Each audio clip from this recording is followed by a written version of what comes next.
How to use Netspend account and routing numbers for direct withdrawals. Let's get started.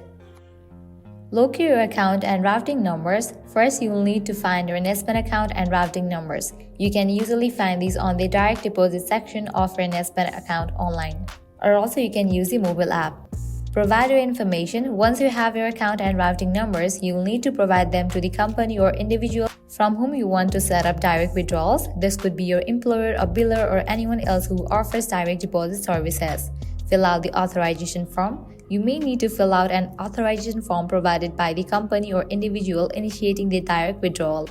Make sure to accurately enter your Netspend account and routing numbers along with any other required information. Confirm the withdrawal. After you have set up direct withdrawals, it's essential to monitor your Netspend account to confirm that the withdrawals are processed correctly.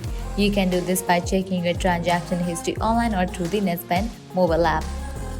And there you have it. Setting up direct withdrawals with your Netspend account is as easy as that. Now you can enjoy the convenience of having your funds deposited directly into your account without any hassle. Subscribe for more financial tips and guides. Thanks for watching.